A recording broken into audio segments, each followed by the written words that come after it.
D'inviter Rav Shuraki à parler. Rav Yitzhak Shuraki est le Rav de la Kilat Yad Rama Vagan et aussi, très important, le chef du Bet HaMidrash Mimizrach Shemesh et Manigout Rabbanit Chavratit. Shalom Aleichem. Moravi Rabotai, le sujet de mon propos est la Teshuvah ou l'art des ponts. L'art des ponts, et je vais l'expliquer, mais d'une certaine manière, pour ponter mon propos au shiur qui a précédé, on pourrait dire qu'entre la première tekiya et la dernière tekiya, toute la question est de réparer le pont brisé de l'une à l'autre, d'une rive à l'autre. Comment passe-t-on de l'une à l'autre? Mais je vais essayer de le développer de manière plus élaborée. En tout cas, en ce qui concerne les différentes constructions de ponts qui existent, et je partirai d'une phrase d'abord, Kol ha'olam kulo gesher tsar me'od, pour justement essayer de la rattacher à son origine, et non pas comme on l'entend généralement, à savoir que c'est une phrase qui a été énoncée par Rabbi Nachman de Breslav, Ve'ha'ikar lo lefachet klal, il ne faut pas avoir peur. L'origine de cette phrase est toute une longue, on pourrait écrire une histoire, je vais vous en montrer quelques jalons simplement. On pourrait écrire toute l'histoire de cette image, l'image des ponts, et l'image de la vie comme un pont, et dans notre cas particulier, des ponts qui ont été brisés et qu'il faut reconstruire, à savoir la Teshuvah. On pourrait la commencer par nos Chachamim, qui nous enseignent que Kol ha'olam kulo gesher tsar me'od ve'ikar lefached tamid. Alors il faut avoir en permanence, je ne dirais pas peur, mais crainte, justement de ne pas tomber du pont. Alors, pour le développer, je vais avoir différentes étapes, vous allez le voir, et ça a eu un changement tout au long de l'histoire. Mais avant de commencer, vous comprenez bien que lorsqu'on parle des ponts, on n'est pas simplement dans les ponts et chaussées, les ponts durs, les ingénieurs des ponts, mais on est aussi dans les ponts plus doux, plus subtils, qui sont ceux de notre époque, à savoir des communications, des relations, des messages. Et la grande question est de savoir comment justement garantir le passage sur ce pont-là. Nos Chachamim et l'image des ponts, on pourrait la trouver dans une première texte. Alors, j'espère que tout le monde a plus ou moins un texte, autrement je le dirai oralement. Parmi les premières sources où on voit des Chachamim qui utilisent cette image, entre ce que moi j'ai réussi à trouver, c'est Rabbeinu Bechaye Ibn Pakuda, le Baal Chovot Alevavot, qui au fin du XIe siècle, début du XIIe siècle, écrit à la fin de son œuvre un shir particulier. Il y a deux shirim, un qui s'appelle Barechi Nafshi, que dans certaines communautés, comme ça je me rattache malgré tout Yavim Noraim de manière claire, on lit, il se trouve dans le Marzor de Yom Kippour, et on lit s'il reste du temps entre Moussaf et Mincha. Certains le lisent avant même la Nerila. Ce Barechi Nafshi est assez particulier, et il y en a plusieurs Chachamim qui ont écrit un genre de shira qui s'appelle Barechi Nafshi. Rabbi Yehuda Levi aussi, il y en a un, qui se trouve aussi dans le Marzor de Kippour. Et dans ce Barechi Nafshi, voilà ce que dit Rabbeinu Bechaye, vous l'avez dans votre feuille en première ligne. Nafshi, shiti liber la messila derer alart. Mon âme, fais attention au chemin, au sentier que tu as suivi, qui a kol yamina afar ve kol shavel afar. Tout était de la poussière et tout retourne à la poussière. Ulkol nivra ve notzar yeshketz ve tachlit. Et à chaque créature, il y a une limite, une finitude ou un objectif. La chouv el haaretz asher mimenu lukar, retourner à la terre d'où il a été pris. Achayim ve amavet achim, la vie et la mort sont jumelles. Shivtam yachad ish be'achiv idbaku, ensemble elles sont liées. Yitlakadu velo itparedu, elles s'unissent sans se défaire. Achuzim bishteg ketzot gesher raoua. Voilà l'image du pont, attaché aux deux extrémités d'un pont fragile. Vechol beru et tevel ovrim alav, et toutes les créatures du monde passent sur ce pont. Achayim movao v'amavet motsao. On y entre au début de sa vie, et son extrémité nous touche à la mort. Achayim boné v'amavet soter, la vie construit et la mort détruit. Achayim zoreya v'amavet kotser, la vie sème et la mort récolte, fauche. Achayim notea ve'amavet roker, la vie plante et la mort déracine. Achayim mahbir ve'amavet mafrid, la vie rassemble et la mort sépare. Achayim mahriz, la vie accorde. Ve'amavet mefazer, et la mort disperse. Voilà l'image de la vie, évoquée à travers l'image de ce pont, dans lequel tout au long de sa vie, on avance, en sachant les tenants et les aboutissants, c'est le cas de le dire, de cette vie.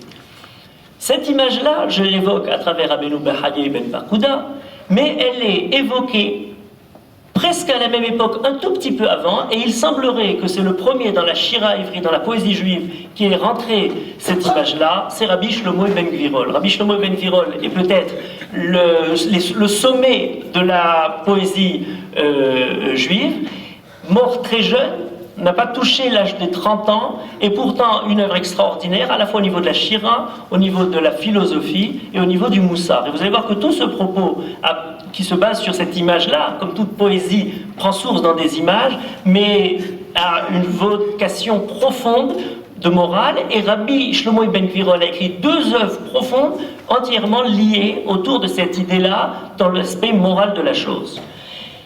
Voilà ce que dit Rabbi Shlomo ben Gvirol. Velo agur miyom, comment ne craindrais-je pas le jour, asher enbo pidion, qui n'a pas de rachat, le jour de la mort, aval kol yom vayom, pesharai mirpalim, chaque jour mes fautes s'augmentent, ve'amavet yir krav, ve'yeshev bemarav, et la mort s'approche, m'attend dans une sorte d'embuscade.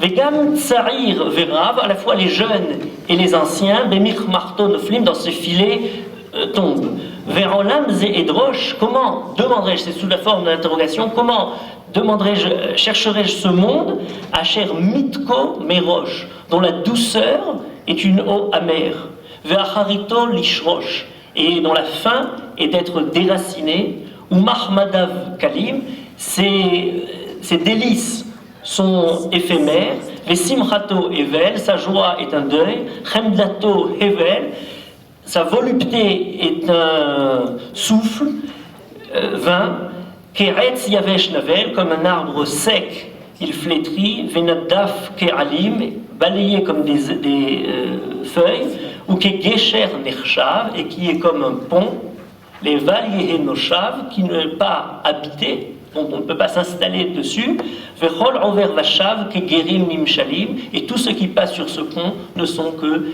des étrangers.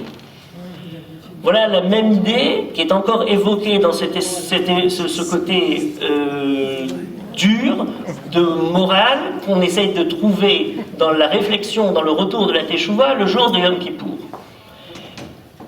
Troisième source qui peut-être pousse cette image à son aboutissement le plus parfait, c'est Rabbi Meshulam de Béziers, un des plus grands chachamim du XIIIe siècle dans le sud de la France, qui a été un grand admirateur du Rambam, écrit beaucoup à propos du Rambam, et dans son livre Bechinot Olam d'ailleurs le défend beaucoup, un livre extraordinaire, écrit en poésie, toujours sous la forme morale, qui a quelque chose de très perçant dans sa manière de présenter la vie. C'est un chacham aussi assez génial. À l'âge de 15 ans, il écrit toute une poésie qui s'appelle Bakashat HaMemim, dont tous les mots commencent par mem, comme une sorte d'exercice de poésie. Ensuite, il y a une Bakashat à Lamedim, Bakashat à Alfil, où commencent tous les mots par Aleph ou par Lamed. Chose intéressante, à 18 ans, il écrit un livre qui s'appelle Ohev Nashim. Pourquoi il écrit un livre Ohev Nashim? C'était pas un coureur de jupons, vous pensez bien. Il y a un autre Chacham, Rabbi Yehuda ben Shabtai, qui dans un débat qui a partagé beaucoup de personnes juives comme Shenam ben Ebrid au Moyen-Âge, en faveur ou contre les femmes, a écrit un livre Sonné Nashim. Alors ça a beaucoup déplu à Rabbi Meshulam de Béziers, qui a écrit un livre Ohev Nashim, où il montre toutes les qualités et l'importance contre toute pensée dévalorisante pour la femme. Dans son livre Bechinot Olam, il écrit ces lignes que je vous lis tout de suite, où il définit encore une fois cette image du pont de la façon suivante. C'est le monde, c'est la vie, c'est le temps. Ha'olam yam zo'ef rav metzula rachav yadayim. Le monde est une mer en furie, Rav Metsula, étendu dans ses abysses, Rachav Yedayim, largement étendu, Ve'azman Gesher Ra'wa Banu Yalav. Et le temps est un pont fragile qui est jeté sur cette mer. Rosho Achuz Behevle Ha'eder, son origine est accrochée dans les cordes du néant, à Kadoum Le Havayato, qui précède même son existence, Vetachlito, et son but, L'Erot Banoram Matmid, la Our Beorpenemeler, de voir la grâce absolue sous la lumière d'Akadosh Baruch Hu, à la mort, Rochav Gesher Amat Ish, la largeur de ce pont et de la coudée de l'homme, d'un homme. Vegam Afsu Amisgarot, et il n'a pas de parapet.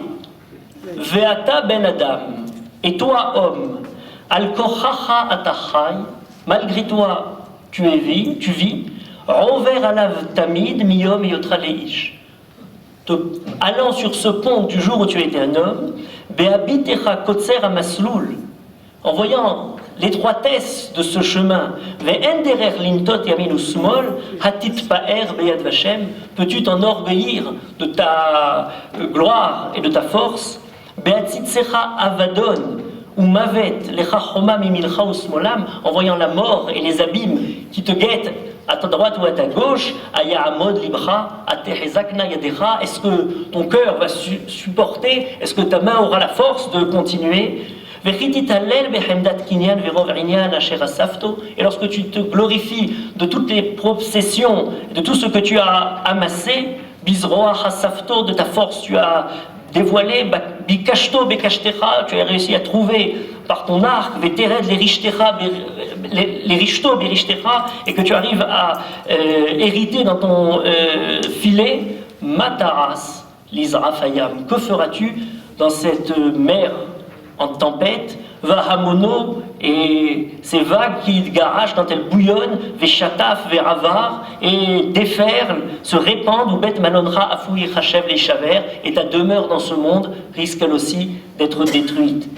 Zeayam Asherata Bekirbo, Itpaer Alav, Gamistarer al Parashav, essaye de la vaincre, cette mer dans laquelle tu te trouves. Tsena Ata Veilachembo, essaye de lutter contre elle, Gamtahug Vetanoa Mien Tenuot Geolecha, même si jamais tu es ivre et encore dans toutes les vapeurs du vin de ta gloire, Asher Yonucha qui te trompe, mais Assis Rimone Romemutra, des liqueurs, des grenades de ta splendeur, chez Hema Rimucha qui ne font que te tromper, Kimrat Bimrat Netotecha Aneva Ana, en penchant un peu à droite ou à gauche, Tovad Kerega Bimsulot Mavilot, Vedamcha Miyadam Aïd Mevakesh, et personne ne demande après toi, et ensombré dans ces abîmes, Itehom El Tehom Navor, Benivre Ayam Ve'en Omer Ashiv. On pourrait le traduire en disant: vous roulez à travers les sombres étendues, heurtant de vos fronts morts les écueils inconnus. Combien de marins, combien de capitaines. On n'avait pas besoin d'attendre Victor Hugo pour trouver les plus grandes merveilles de la poésie qui définissent à travers ces images des choses beaucoup plus profondes et importantes sur la vie que toutes ces poésies apprises en France. Alors, voilà l'image pour débuter la réflexion. Que signifie ce pont? Que signifie au-delà du temps, de la vie, du monde, trois dimensions différentes dans lesquelles l'homme se trouve? Et est-ce que dans le Tanakh, d'une manière plus générale, où on a beaucoup moins l'image, ou même je dirais le mot même pont apparaît difficilement, est-ce que l'image se présente? Est-ce qu'il y a une histoire à tout ça, et qui peut-être à travers les différentes occurrences de cette idée, de cette image, on aurait certains sens qui nous permettraient de comprendre ou d'avancer dans la compréhension de ce que représente ce pont. Alors les premières sont très intéressantes, de voir qu'elles sont d'une actualité incroyable. Je veux dire, j'ai enseigné ce cours il y a plusieurs années, mais je ne pensais pas, en parlant ce soir, parler de quelque chose d'aussi actuel. Vous allez voir, les deux sortes de ponts, il y en a deux qui sont évoqués dans le Tanakh. Ils sont très simples, c'est à la fois un pont militaire et un pont économique. C'est très étonnant. Le premier, vous l'avez là, c'est très simple, Sha'arei haneharot niftahu. Une phrase toute simple, il s'agit d'une prophétie sur Nineveh, la capitale de l'empire d'Achour, qui va tomber. Nineveh se trouve à l'est du fleuve du Tigre, de Hidekel, et pour protéger la ville, alors c'est une place forte, et pour protéger la ville, il y a un pont qui est là pour justement lever le pont, le pont-levis. Alors c'est pas vraiment un pont-levis, mais c'est un pont qui protège des différents ennemis.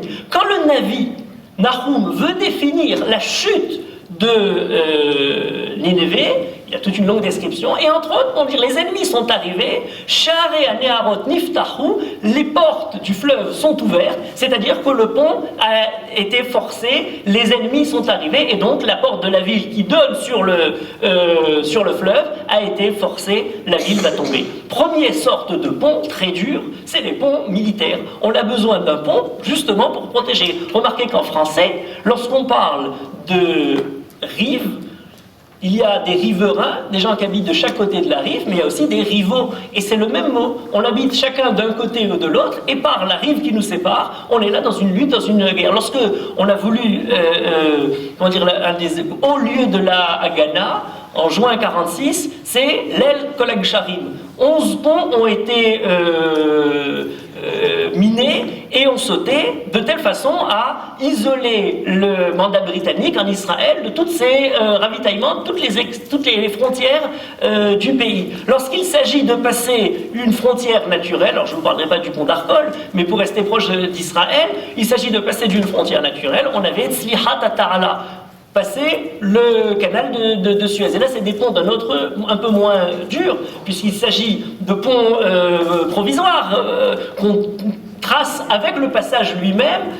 Et les bateaux eux-mêmes, vous allez voir, sont une image qui est reprise par les Chachamim pour parler de ce genre de pont. Voilà des ponts très durs. Le Navi nous en parle, voilà une lutte, voilà une guerre. Et dans cette guerre, est-ce qu'il y a possibilité de se séparer grâce à un pont qu'on surveillerait, qu'on garderait, et avec la protection du pont, il y a la protection du pays qui vient derrière. Mais il y a une deuxième sorte de pont, c'est le suivant. Yehezkel nous dit la chose suivante. Ve'ata ben Adam, sa al Tzor Kina. Alors Tzor, c'est une autre ville. C'est un peu au Liban, c'est Tyr, mais ça représente à travers cette ville-là tout l'ensemble de la prospérité marchande de l'Empire phénicien, ou en tout cas des Phéniciens, qui font des comptoirs un peu partout dans la Méditerranée, et de tous ces comptoirs tirent leur gloire, leur prospérité, leur richesse. Et le Navi Yehezkel a une très célèbre névoie sur la chute de Tzor. Tzor va tomber et à travers elle va tout d'un coup s'effilocher le très beau tissu tissé par Tzor. Parce que faisait cette ville-là? Eh bien, on n'avait pas besoin d'attendre la globalisation économique pour toucher ce genre de choses-là, puisqu'elle avait attiré, on l'appelle Rochelet Amim, elle attirait pas simplement les cerveaux, mais les compétences d'un peu partout du Proche-Orient pour pouvoir alimenter sa prospérité, ses richesses ou ses marchandises. Et le jour où elle va tomber, tout d'un coup, tout se casse la figure, parce qu'il n'y a pas d'unité culturelle ou ethnique de départ, il n'y a pas un peuple avec une volonté profonde qui la rassemble, et donc tout d'un coup tout s'écrase. Or, quelle est l'image qui est employée? C'est l'image d'un bateau. Pour cause, c'est un pays qui est sur la côte et qui va, à travers tous ces bateaux, créer plusieurs comptoirs dans le bassin méditerranéen. Alors voilà ce qu'il nous dit. Ve'ata ben Adam sa al Tzor Kina, ve'amarta le Tzor ayoshevet al mevoot yam. Tzor et sur les mevoot yam, sur tous ces ports, rochelet aramim, qui fait du commerce avec toutes les populations, el im rabim, dans toutes les îles méditerranéennes, koamar Hashem Elohim Tzor atamart anik lilat yofi. Tu t'es enorgueilli de la plus grande merveille. Je suis dans la splendeur de cette beauté. Belev yamim gevulaïr. Au milieu des mers, tu traces ta frontière. Grand problème de la Torah, problème de toute l'histoire du droit international. Où est-ce qu'on peut tracer des frontières dans des mers, bon.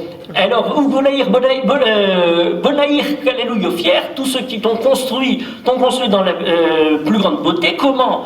Beroshim Missenir Banoular et Kol Luchotayim. Des Beroshim venant de Sénir ont construit tes Alors, Luchotaim, c'est le mot qui nous intéresse pour nous. C'est quoi ces Luchotaim? On dirait des planches, Oui, mais lorsqu'on parle de planches et qu'il s'agit d'un bateau, toute la suite est faite sur un bateau, le plancher d'un bateau s'appelle un pont. Et pas pour dire, c'est pas simplement en français, mais en hébreu, dans le Tirgoum de Yonatan, on a Yad Kol Gishrin.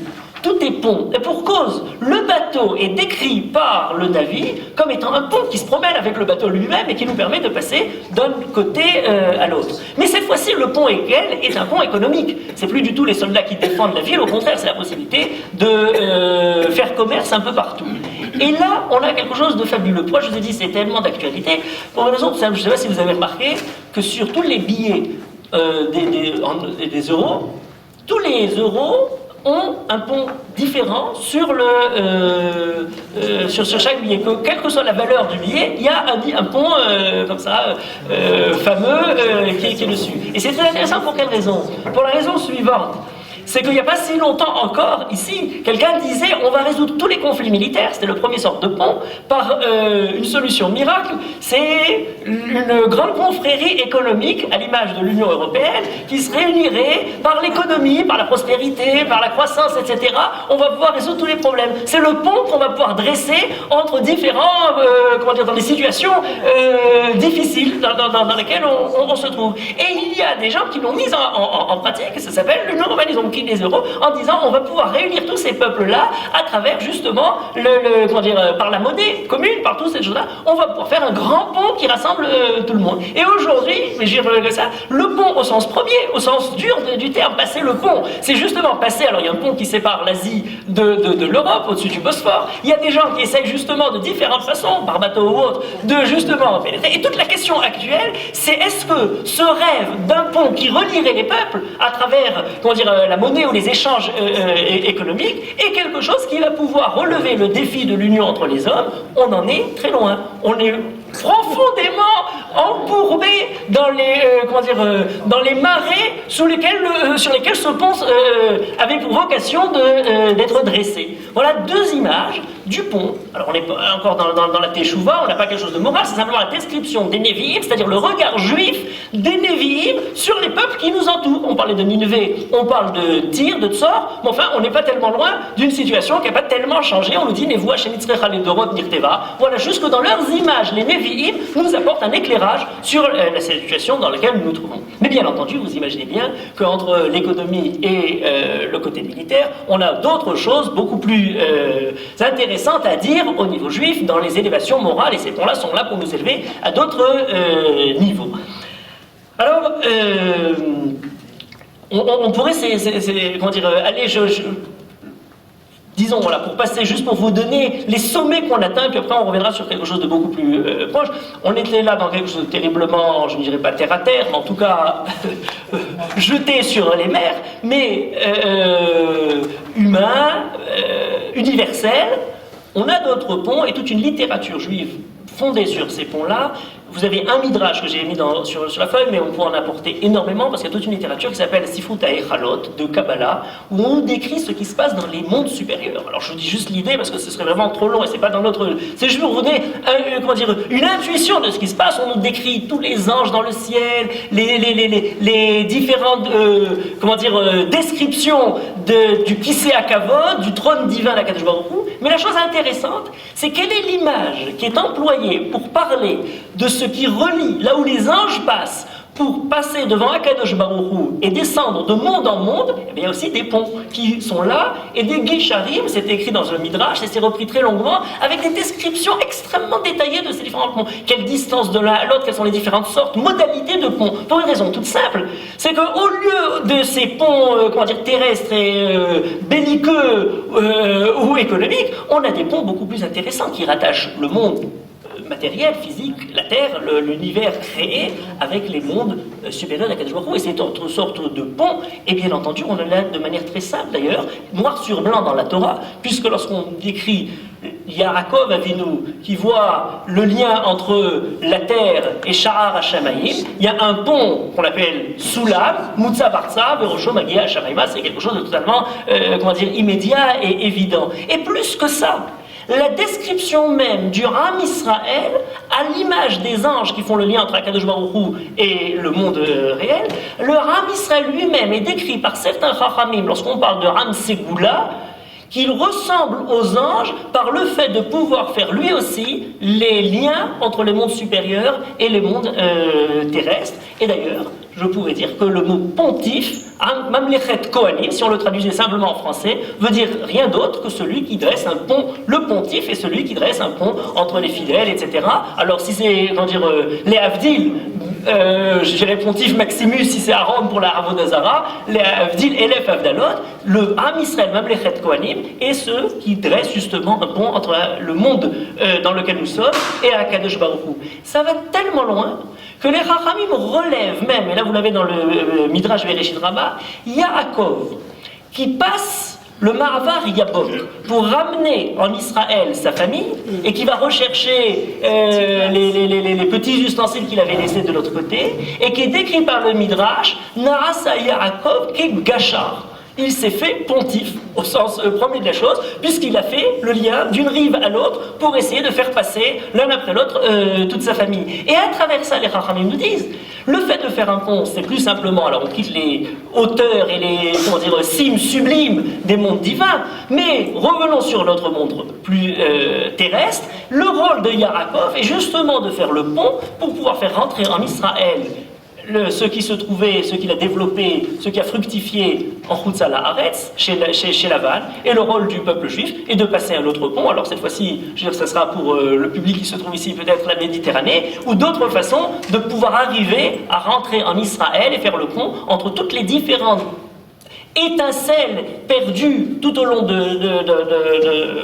le monde, dans les différentes dispersions du peuple juif, et les ramener en Israël, mais ce n'est rien d'autre qu'un pont qui nous ramène ici.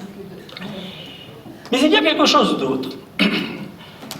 Les Chachamim nous rapprochent, à travers ces ponts, de quelque chose qui nous rapproche du travail de Moussar, de la Teshuvah, ou d'une réflexion sur, je disais tout à l'heure, les grands Chachamim de la Kabbalah sont à la fois à nous décrire les mondes supérieurs, pour ceux qui on commerce avec ce genre d'idées très importantes, mais il faut être méritant, il faut une longue préparation pour y arriver, mais ils savent faire le pont entre ces grandes idées-là et le travail moral. Ce n'est qu'une traduction de la première idée, mais quand cette traduction-là se transforme en langage moral, mais c'est aussi un pont beaucoup plus doux entre les idées de Kabbalah et les idées beaucoup plus morales. Or, un de nos grands Chachamim, Rabbi Yosef Chikatilia, du début du XIVe siècle en Espagne, qui est connu essentiellement pour son livre Sha'arei Ora, un des livres fondamentaux sur l'étude des séphirotes, a écrit aussi d'autres livres qui sont beaucoup plus à la portée du commun des Juifs, à savoir le Sefer HaMeshalim, différents Meshalim de morale pour nous parler du monde. Or, ces différents Meshalim, on en a quelques-uns qui sont très intéressants, et j'en ai relevé deux qui traitent profondément du sens, qui prennent pour image le machal, la métaphore du pont. Alors les voici. Lema Ayisurin Domin Batzadikim. Voilà une question extrêmement lourde, difficile. Vous voyez, la façon pour un chacham, je dirais, de ponter un problème philosophique, existentiel, des plus difficiles qui puissent être. Le mal, la douleur, les épreuves qui touchent les tzadikim. Tzadik vera lo, racha vetovlo. Alors on peut le traiter de plein fouet dans les différentes arcanes de la réflexion juive à ces différents niveaux, mais on peut le traiter aussi sous la forme allusive et poétique, et c'est ce que fait le Chacham dans ce passage-là. Les ma'isurim domim batzadikim, les shetef ma'im kabirim, ovrim tachat gesher, il y a un pont qui est construit, vous vous souvenez tout à l'heure du pont pour passer la canal de Suez, ce sont des bateaux qui portent le pont, eh bien un pont qui est construit sur des bateaux. Voilà deux sortes de ponts. Il y a un pont qui est construit sur des bateaux. Pirouche, biyot atzarot, umina isurin olchim umit gabrim ala tzadikim. Quand les tempêtes des différentes épreuves touchent les tzadikim, comme le pont n'est pas profondément solide, eh bien, les bateaux vont se soulever, le pont va se soulever avec les bateaux, mais quand l'épreuve va redescendre, le pont va rester à sa place et retomber. Alors que les madomim à Yisurim Bareshaim, c'est dans le machal qui suit ensuite, les Shetef Maim Kabirim, Orim Tachat Gesher Asui Bevinyan, c'est un pont construit en dur. Mais pont construit en dur, avec des pierres, etc., il peut résister jusqu'à ce que vienne une tempête un peu plus forte, et à ce moment-là, elle balaye le pont et il ne résistera plus. Alors on connaît le chêne et le roseau, on a beaucoup de les Chachamim ont déjà cette image-là, bien sûr, mais il y a quelque chose de beaucoup plus intéressant là derrière. C'est le paradoxe des Yissourim, des épreuves qui touchent l'homme. Tout dépend de la mesure de résistance que l'homme apporte ou résiste vis-à-vis de ces épreuves. D'autant, alors là il dit, ce sont le pont construit sur les bateaux, c'est quelqu'un qui a la émouna la plus solide. C'est très intéressant ce paradoxe. Elle est d'autant plus solide qu'elle n'est pas justement ancrée dans les résistances du monde matériel. Et donc, par conséquent, lorsque viendra la tempête, elle pourra se soulever, suivre le cours de l'épreuve et redescendre ensuite. Il y a quelque chose de très profond. On pourrait le sortir de son côté simplement imagé et le faire passer à toute la compréhension, ou en tout cas les conséquences philosophiques de cette idée-là. Bien entendu, ce serait très large, mais je me contente juste de l'évoquer parce qu'il me semble que dans ce genre d'idée, le côté allusif, évasif et rapide de la chose lui garde son aspect poétique. Le suivant est aussi très intéressant. Il donne un autre machal à ce point-là. Lema Ashutafut Doma. Alors, Ashutafut, on pourrait le prendre dans le sens simplement économique de la chose. C'est une association, ce sont différentes personnes qui sont en train de faire affaire en commun. Mais il me semble qu'il pourrait parler d'une manière générale de toute relation entre deux personnes, amitié, toute relation qui permet de garder un contact, puisqu'on parlait précédemment dans le machal qui a précédé de Emouna, le rapport de la résistance vis-à-vis du pont. Eh bien là, il y a autre chose. Ce sont deux personnes qui se sont mises ensemble et qui ont réussi à dresser un pont entre leurs différences. Pourquoi? Pour une certaine chute, dans l'image de départ et dans l'aspect économique de la chose. C'est une association commerciale. On va faire des affaires. Et alors il nous dit, c'est quoi? Les even chez Berenza Aena Gesher. Alors là, c'est une autre sorte de pont. C'est plus des ponts en dur ou sur des bateaux. C'est un pont qui est en forme d'arche. Et vous savez que le point important de toute l'arche, c'est Even Arosha, la pierre qui tient toutes les autres pierres. Et il y a cette pierre-là, qui est la pierre de la confiance réciproque entre les deux partenaires. Si elle tombe, eh bien tout le pont s'écroule. Voilà à quoi ressemble la Shutafut. C'est quelque chose de fabuleux. Pour quelle raison? Parce que déjà là, on se lance, et dans le texte, vous le lirez ensuite, on a déjà un début de réflexion sur le problème de la Teshuvah. D'autant la structure architecturale est parfaite, d'autant la grande difficulté est de savoir comment la reconstruire si elle s'est écroulée. Tout le grand problème, et en langage clair, je dirais, pas imaginer le Nimshal, on nous parle du tzaddik et du Choser B'Teshuvah, en nous disant est-ce que l'un a la possibilité de réparer, est-ce que le tzaddik, bimkom chez tzaddikim omdim, afilou balei teshuvah, chez balei teshuvah omdim, tzaddikim ourim le'ochelin lamot, il y a celui qui a la possibilité de reconstruire vis-à-vis de celui qui avait quelque chose. Est-ce que le problème des structures très solides, je vous en donne un exemple très intéressant, j'aime bien cet exemple-là, parce qu'il est surprenant pour les gens qui étudient la Gemara, quand on l'étudie, c'est toujours amusant. Dans ma série de Betsa, on parle des utilisations différentes que peut avoir un œuf. Parce qu'il peut avoir un œuf, est-ce qu'il est mouktsé ou est-ce qu'il n'est pas mouktsé? Bon, alors il y a différents cas, etc., quand il est conduit. Hein. Et parmi les différentes utilisations de l'œuf, il y en a une, c'est l'ismor alav kar'e hamita. Ça veut dire vous avez un lit qui est bancal, vous cherchez une petite cale, et bien entendu, ça tombe sous le sens. Vous allez prendre un œuf pour mettre sous les pieds du lit pour qu'il puisse tenir. Les gens se disent, c'est quelque chose d'incroyable cette histoire. Or, alors bon, c'est très amusant, quand on l'a lu la première fois, on se dit, mais d'où ça vient? Alors vous pouvez rentrer dans YouTube, vous verrez qu'il y a un film qui montre la résistance d'un œuf. C'est quelque chose de assez surprenant. Un œuf peut résister jusqu'à 45 kilos. Si jamais il est pris dans le bon, dans l'axe, eh bien il peut résister à quelqu'un qui fait l'expérience et puis qui pousse à chaque fois, et on arrive, après 45 kilos, l'œuf recasse. C'est quelque chose de fabuleux, je trouve, cette caractéristique. Suivant beaucoup, et au niveau architectural, il y a quelques années, il y avait, vous savez, il y a un festival de la lumière, il y avait quelqu'un qui avait fait un immense œuf de lumière en expliquant toutes les caractéristiques merveilleuses au niveau mathématique et de l'ingénierie de l'œuf qui sont fabuleuses. La forme de l'œuf est une forme parfaite. Or, cette forme parfaite, avec sa résistance surprenante pour les carrés à mita, pour les pieds du lit, malgré tout, arrivé à un certain poids, eh bien, l'œuf, casse. On n'a pas trouvé pour l'instant personne pour recoller, pas les pots cassés, mais les œufs cassés. Le problème fondamental, c'est de reproduire la structure. Alors on a une différente Gumarot, ça c'est très intéressant à propos justement de la Teshuvah, dans Maseret Chagiga. On a un débat entre Rabbi Meir et Elisha ben Abuya, où on dit pour la Torah est comparée à l'or et au Zruchit. Alors on dit pour l'instant, elle est difficile, Rabbi Meir. Exigence du Chacham, il nous dit l'exigence de l'étude de la Torah est aussi dure à obtenir que l'or, c'est la richesse, la valeur, le côté cher de l'or, mais elle est donc c'est difficile à obtenir comme de l'or, mais elle est facile à être perdue comme le verre qui se casse.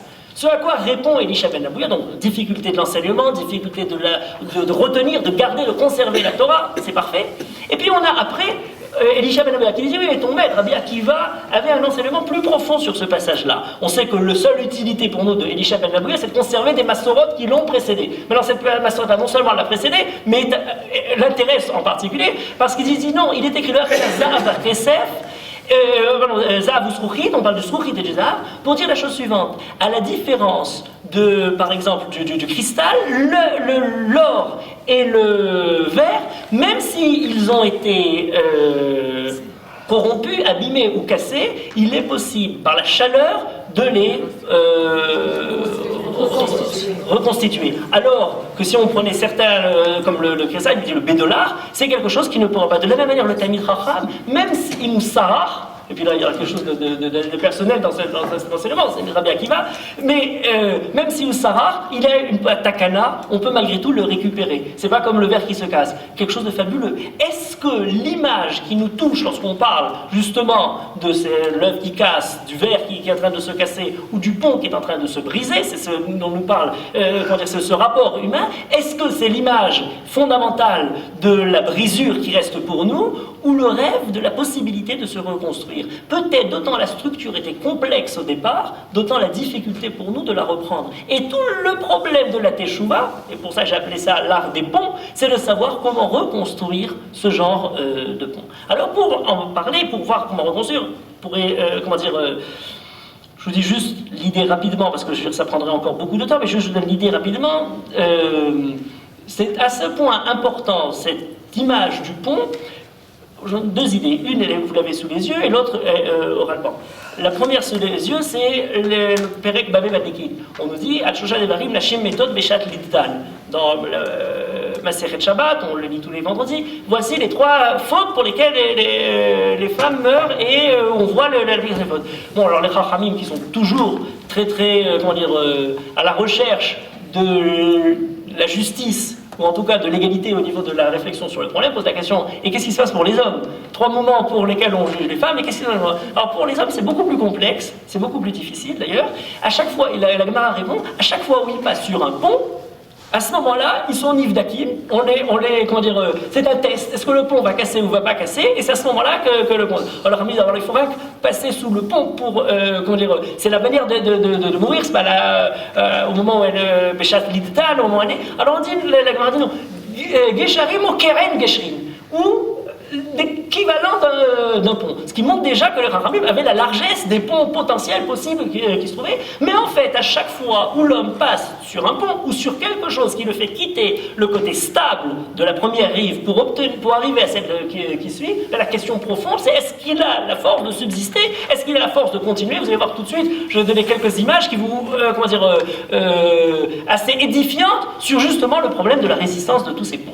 Alors, voilà l'image de l'Ramim, et là-dessus, il y a un long développement, vous l'avez dans votre feuille, vous le lirez ensuite, du Rav Kook, pour expliquer que l'image du pont, telle qu'elle est évoquée dans ce Sugya de Maseret Shabbat, dans son commentaire sur les Haggadot de Shabbat, Enaya, il décrit c'est le travail de l'homme dans le monde d'une manière générale, à savoir faire des ponts entre eux. Alors, je disais tout à l'heure le monde supérieur et le monde inférieur, mais en tout cas, rassembler les différentes élément dispersé de la création pour faire à partir de là quelque chose de supplémentaire. Une image ou une expression fondamentale pour parler du tzaddik, on parle de mechaber chiburim, celui qui crée justement des liens. Alors pas simplement les liens des ponts durs, des liens beaucoup plus doux, mais c'est l'image du tzaddik. Le rôle de l'homme dans le monde, c'est justement de rapprocher dans les liens jusqu'au plus difficile, puisqu'on nous dit qu'Akadosh Baruch Hu, depuis la création du monde, fait les liens du mariage qui ne sont pas les moindres au niveau de la, voilà, un pont, majeur qui demanderait à être étudié indépendamment. Deuxième source très intéressante, il s'agit de l'éducation. L'éducation est évoquée dans Masechet Bava Batra à propos d'un grand chacham, Yehoshua ben Gamla, où on le dit Beram Zachur Letov Otoaïch, mais Yehoshua ben Gamla Shemo, et Yehoshua ben Gamla a mis en, plus ou moins, bon, ça c'est des détails dans la Sugia, mais en tout cas mis en place le système éducatif de la Torah qui a avant lui été fait plus ou moins par de père en fils naturellement. C'est le père qui enseigne à ses enfants. Mais il y a des situations, Michel Loav, celui dont le père n'a pas pu lui enseigner, il faut mettre un système d'éducation. Donc des écoles, donc un problème. L'origine du problème, est déjà soulevé, des ramassages scolaires, puisque on ne va pas mettre des écoles dans tous les endroits, il faut des écoles. Alors, quelle est la circonscription, jusqu'à combien d'espace on laisse une seule école, ou à partir de quel moment il faut dire on ne peut pas traverser, il faut aller dans une autre. Et la réponse est très simple.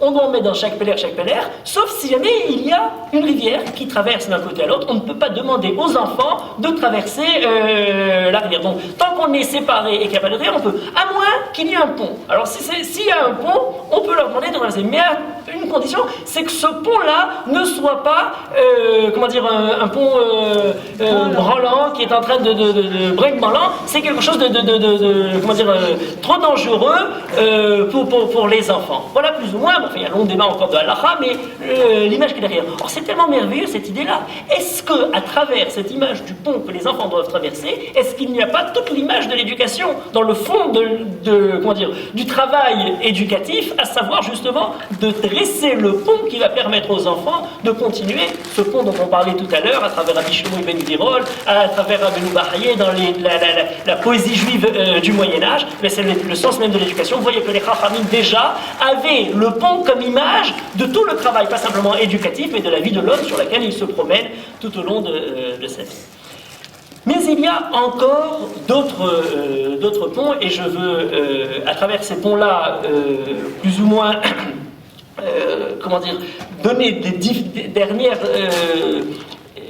directions de réflexion sur le problème. Alors j'en prendrai deux. Le premier, ça s'appelle un pont aux ânes. Je ne sais pas si vous vous savez, en mathématiques, on l'apprend, c'est facile, c'est pour, la démonstration du théorème de Pythagore. On nous décrit la chose suivante. Il y a un pont dans lequel il est fait avec, deux parties, une partie ascendante, une partie descendante, et il forme deux triangles rectangles, et à partir de là, on présente le triangle rectangle. D'ailleurs, la légende veut que c'est comme ça qu'on a pu trouver la démonstration du théorème de Pythagore. Mais c'est pas ça qui est intéressant. Ce pont-là, qui est formé sous une partie qui monte et ensuite qui redescend, s'appelle un pont aux ânes. Pourquoi il s'appelle un pont aux ânes? Pour la raison suivante. C'est lorsque l'âne arrive devant le pont, il voit la montée, le pont, il voit l'obstacle naturel, le fleuve qui le sépare, mais il ne voit pas le fait de redescendre de l'autre côté. Et dans ce cas-là, il est pont aux ânes parce qu'il arrête devant le pont et il ne montera pas sur le pont. En tout cas, c'est ce que raconte la légende de ce pont aux ânes. Il ne montera pas sur le pont parce qu'il sait qu'il va monter, mais il ne voit pas là où il va pouvoir redescendre. Et c'est tellement évocateur de tout l'ensemble de la Teshuvah. Alors je dis dresser ce pont, etc. Le pont qui est censé nous faire passer l'obstacle, qui est ce qui a été dressé sur nous, sur le vide, pour nous permettre de traverser d'un côté à l'autre, il a fait tellement peur à certains. Je ne dirais pas qu'il s'agit de pont aux ânes, mais en tout cas, parfois, trop souvent, ce qui nous est dressé comme un bienfait, comme un chesed d'Akadosh Baruch Hu, pour nous permettre de surmonter différents obstacles de la vie ou de la Torah, reste pour nous quelque chose qui fait tellement peur qu'on reste à l'entrée de ce pont-là, et on n'a même pas la force pour pouvoir y monter. N'est-ce pas là une des images profondes de beaucoup de gens qui redoutent le phénomène même de du pont dressé comme la Teshuvah. Mais par peur de tomber dans l'eau. Par peur de ne pas voir. Ils se disent, on va pouvoir monter, mais on ne sait pas si de l'autre côté on va pouvoir retomber. Mais c'est toute la peur de la Teshuvah. Hein. Je veux dire, développer cette idée-là pour beaucoup de gens. On voit très bien le début, mais où est-ce qu'on va se retrouver? Finalement, ça va. Voilà la dernière image. La dernière, et qui me semble peut-être la plus belle, ce sont différentes développements technologiques qui ont été faits. Alors à Freycinet, en France, les ingénieurs cherchent à trouver les structures les plus légères, les plus parfaites pour justement construire différentes armatures. Et alors il y a quelques années, à Freycinet, les recherches les plus avancées en matière justement de matériaux ont essayé de construire, pas simplement des ponts, mais d'utiliser le matériau naturel le plus solide que la nature a créé ou qu'Akadosh Baruch Hu a mis au monde. Il ne s'agit pas de l'acier, il ne s'agit pas de tout ce qu'elle est fait, il s'agit des fils d'araignée. Les fils d'araignée. Les fils d'araignée sont 5 fois plus résistants que l'acier. Bien entendu, à la même largeur de fil. L'avantage, c'est qu'ils sont extrêmement légers. Si un fil d'araignée faisait le tour de la Terre à l'équateur, il ne pèserait l'ensemble de tout ce fil comme ça que 320 grammes. C'est-à-dire quelque chose d'absolument rien. Donc ils ont dit, pourquoi ne pas utiliser le tréfilage, comme on faisait le tréfilage des verres à soie, pour faire de la le tréfilage, on va faire des fils sur la base du fil d'araignée pour pouvoir obtenir des câbles faits sous forme de fil d'araignée. Ça serait merveilleux, parce qu'en plus ça a une possibilité de distorsion, élasticité qui est merveilleuse. Mais où était le problème? Eh bien, le problème est très simple. C'est que pour obtenir des fils d'araignée en telle quantité, il faut faire des élevages d'araignées en grosse quantité. Et les araignées ont cette caractéristique qui est semblable sur certains aspects aux humains, c'est que lorsqu'elles se trouvent ensemble, elles se bouffent les unes les autres. Par conséquent, il était impossible de pouvoir obtenir ou développer naturellement des quantités de fils d'araignée. Et les dernières études ont été faites pour essayer de retrouver sur l'ADN de l'araignée le gène du tréfilage, du fil comme ça, de le prendre, de le greffer sur certaines bactéries qui pourraient développer ce fil-là. On peut trouver que certaines bactéries, comme on trouve aussi chez les humains, qui pourraient être mises ensemble et ne se boufferaient pas les unes les autres. Donc, on pourrait les trouver et développer à partir de là certaines, ce fil d'araignée. Imaginez-vous des ponts tenus par des câbles de fil d'araignée. Mais c'est quelque chose de merveilleux. Pour quelle raison? Parce qu'on ne verrait pas justement tous ces câbles-là. On aurait des ponts qui tiendraient comme par miracle. Or, pourquoi cette image m'intéresse beaucoup, au-delà de l'aspect technologique de la chose? Parce que ces fils d'araignée qui semblent si fins à première vue sont peut-être la base de la solidité de toute œuvre et travail humain. Un petit geste, une petite pensée, une petite action, une parole qui semble être en tant que telle totalement anodine, et pourtant associée l'une avec l'autre, elle peut se transformer aux câbles les plus solides qui peuvent soutenir le pontage de la vie de l'homme. Je ne peux pas terminer cette évocation de différents ponts sans évoquer bien sûr celui de Jérusalem, puisqu'on a Yerushalayim, le pont de Calatrava, donc bien entendu vous imaginez bien qu'il fallait en parler. Alors il est évoqué dans le Malbim à propos de la paracha du Mishkan. Bien entendu il n'est pas évoqué en tant que pont de Yerushalayim, mais en tout cas la réflexion sur lui est la suivante. Il y a un problème qui a fait à propos des ponts, qui a fait causer beaucoup de déboires à plusieurs, notamment à certaines armées, c'est le pas des soldats avant d'arriver dans le pont, parce qu'il y a un risque que le pas rythmé des soldats entre en résonance avec la résonance propre du pont, et arrivé sur le pont, on a un fameux pont en France où on raconte, je ne sais pas si c'est exact, en tout cas, plusieurs centaines de soldats qui, au milieu du pont, par leur pas, ont fait tout simplement écrouler le pont. Il y a une caractéristique du monde physique, c'est que toute chose dans la nature a une résonance propre, et si deux choses de même résonance tombent, eh bien alors l'une détruit l'autre. Il peut avoir, c'est inexact profondément, la voix de la Castafiore ne peut pas briser le verre, contrairement à ce qu'on nous a raconté, mais il est parce qu'elle est trop, elle ne peut pas atteindre une seule résonance exacte. Voilà. Mais si il y avait la possibilité d'émettre un son d'une même résonance que le verre, effectivement, on peut casser ce genre-là. Et le problème des ponts est le problème fondamental. Est-ce qu'on a la même résonance avec ce pont? Alors pourquoi je l'évoque? Parce que le Malbim était au 19e siècle, à l'époque où on était en train de faire toutes les découvertes sur ces différentes longueurs d'onde, etc., de résistance, et nous dit la chose suivante.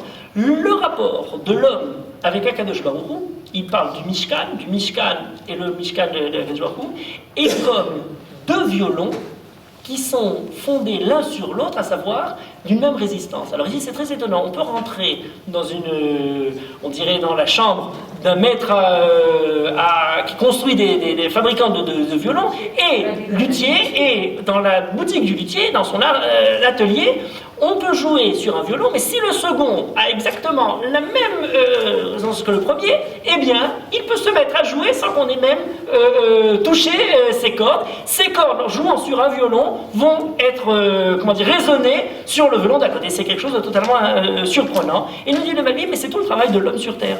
On est en train de jouer ici de notre petit violon, et Akadosh Baruch Hu dans le ciel entend résonner les résonances qu'on arrive à toucher à travers son propre violon. Et il dit le Mishkan, le monde de la nature, et le monde, tout à l'heure je parlais des anges qui ont différents ponts qui nous rattachent au pont de Akadosh Baruch Hu, et bien ce rapport entre ces deux ponts-là, finalement, arrive à trouver une même résonance. Tout dépend du travail, d'affinement de notre propre violon, de mesure, etc., pour pouvoir l'obtenir. Alors quand on a à Yerushalayim dessiner et présenter un pont qui a à la fois des cordes et qui a à la fois cette caractéristique-là, on ne peut pas ne pas évoquer ce pont-là qui ne doit pas simplement nous permettre de traverser d'un côté à l'autre l'entrée de la ville, mais qui nous permet dans cette résonance de ces différentes cordes de rattacher Yerushalayim Shel Mata, les Yerushalayim Shel Ma'ala. Yerushalayim d'en haut résonne un peu à la façon dont nous résonnons, peut-être pas avec simplement la Rakevet Akala, mais à travers l'affinement de la musique que nous pouvons tirer des cordes qu'Akadosh Baruch Hu nous a données.